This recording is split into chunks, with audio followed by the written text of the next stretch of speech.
We are clear to clean this hangar or not? No. And then Voilà.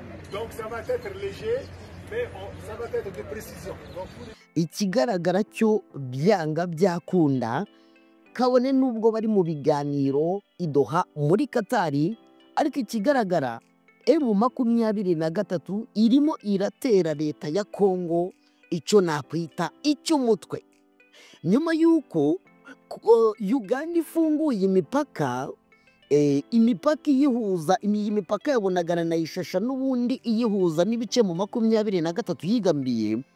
Ndagira ngo bamenyeshe ko ubu ngubu noneho n'ikibuga cy'indege mpuzamahanga cya Goma ubu ngubu noneho nacyo cyatangiye kubakwa, ariko ntitwabyita kubakwa, reka tubyite ko cyatangiye gusanwa nyuma y'uko n'ubundi cyari kimaze igihe kitari gukora, cyane ko M23 yavugaga yuko iki kibuga cy'indege kigoma gishobora kuba cyarasize gitezwemo bimwe mu bisasu, ku buryo rero ibingibi byatumaga indege z'ubutabazi n'ibindi bikorwa nta kintu zabona uko zikora ndetse zitanahagwa. Ubu ngubu rero iki kibuga cy'indege kikaba cyatangiye gusanwa. Reka tubanze turebeho kano kavideo kagaragaza bamwe mu bakozi bari gukurikirana ibyisanwa ry'iki kibuga cy'indege, noneho tugaruke tureba ngo ubundi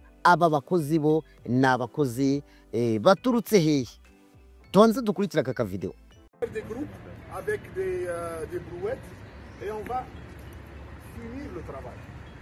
Il va y avoir des restes, tout. Après le camion va venir de feu, on va mettre de l'eau. Donc aujourd'hui on va un peu nettoyer tous les espaces qu'on a fait. On va aller le long du tarmac, là où on a fait déjà, et puis on va aller au fond. Il y a aussi là-bas une place. Donc je préfère que vous amenez tous les brouettes d'ailleurs. Et puis on s'arrête là. Peut-être qu'il va y avoir quelques petites tâches. Il y a le hangar. Edouard, we are clear to clean this hangar or not? No. Okay. Around 11 o'clock I'm waiting for some other issues.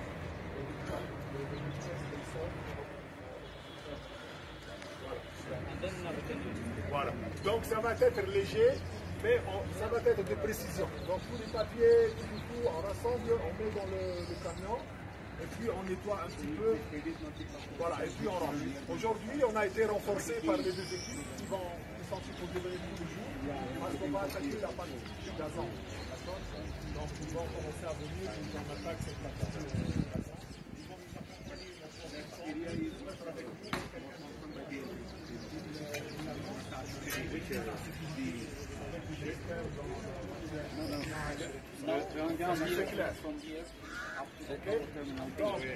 Pas de photos comme d'habitude. Et je passe le mot à Bruno, si tu veux dire 2 mots. Comme ça, on peut... Oui, bonjour à tous, pour tous ceux que j'ai pas vus hier. Donc comme je vous l'ai dit, on a amené l'équipe du NMAS. Le commandant des VOD Bangladeshi est aussi venu avec son équipe. Les équipes sont là en permanence, en stand-by. Comme je vous l'ai dit, si vous tombez sur quelque chose de suspect, n'hésitez pas à le signaler et ils interviendront. Par la suite, lorsque vous commencerez à attaquer l'herbe, l'équipe sera immédiatement près de vous. Le chef d'équipe qui sera en permanence ici, il s'appelle Kifou. Il vient d'Afrilam. Comme je vous l'ai dit, tous les personnels des équipes sont des équipiers qualifiés et au D3. Il y a l'ambulance également pour les évacuations sanitaires. Ils vont appliquer les procédures de sécurité standards internationaux. Vous allez travailler en sécurité. Si vous avez un doute, allez les voir. Et n'hésitez pas. Vous allez voir au fur et à mesure des jours, tous les matins, on vous fera un briefing sécurité en fonction de la zone. Tiens, Pichou, viens. Alfred. Robert est là aussi? Ok. Donc, Pichou, ce sera le chef d'équipe qui sera en permanence ici avec son équipe. Et son infirmier, lève la main, ici. Et tous les équipiers, vous les voyez là-bas, Mimi et compagnie. Tous des gens expérimentés. Vous aurez également présent soit Robert, soit Alfred, officier opération du MAS, pour aider à la coordination. D'accord? Il y a des questions dans le ministère. Pas de questions. Major, do you want to say something that I might share with them in French?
Votre travail dans la zone où vous voyez un engin suspect, vous le signalez, soit auprès des équipes bangladeshis si elles sont dans votre zone, soit auprès de l'équipe UNMAS si c'est dans leur zone.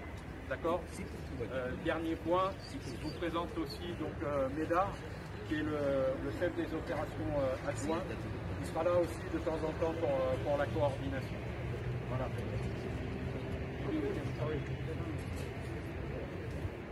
Est-ce que vous avez pris assez de brouettes? Oui, oui, oui.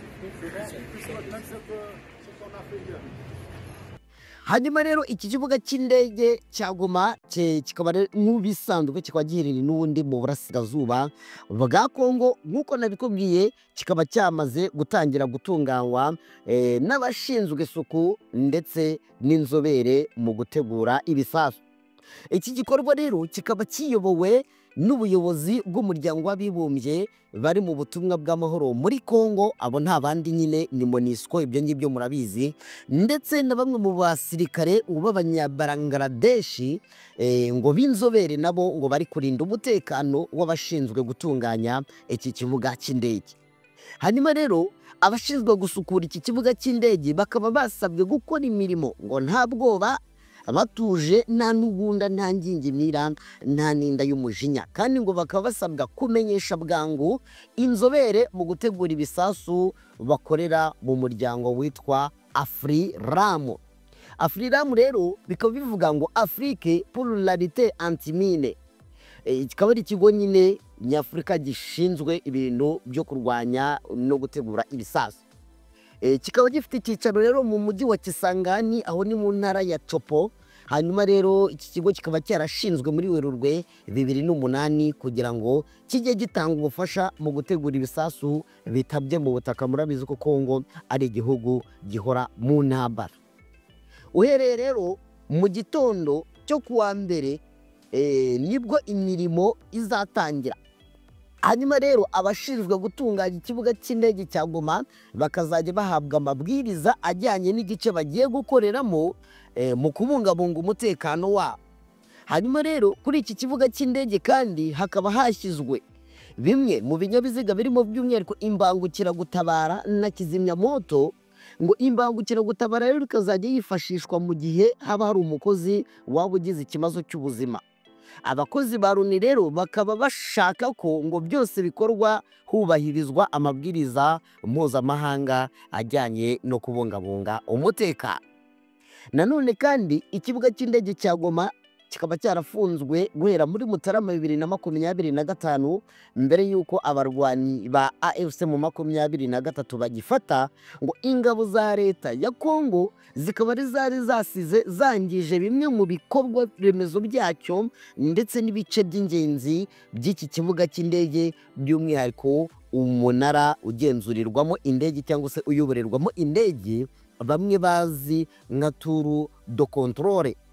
umuryango mpuzamahanga rero ukaba ugaragaza ko kugira ngo iyi mirimo y'ubutabazi izagende neza mu gutabara imbabare zo mu bice bitandukanye, ngo iki kibuga cy'indege gikwiye gufungurwa kare, ndetse ibi byagiye binagaragazwa na mbere hose, ariko AFC mu 23 kugeza ubu ngubu iri gukontorora umujyi wa Goma, ikaba yaragaragaje kenshi ko ngo umutekano wacyo utizewe, kuko ingabo za leta zishobora kuba zarasize zitezemo ibisasu.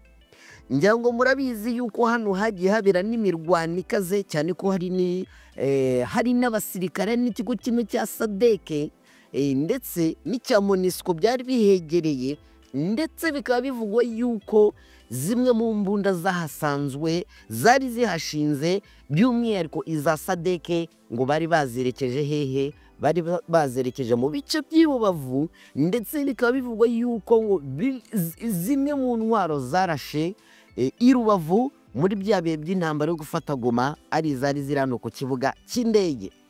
Ngayo nguko rero bikaba byatangiwe gutunganywa, rero ibintu bikaba bigiye kugenda neza muri make. Mu gihe gitoya tukazaba turi kumva yuko ikibuga cy'indege cya Goma cyatangiye gukora, ubwo byumvikana yuko indege za gisivile uko byagenda kose mu 23 n'ishobora kuzakoresha indege za gisirikare mu gihe cyose bazaba bakiri hano mu mirwano.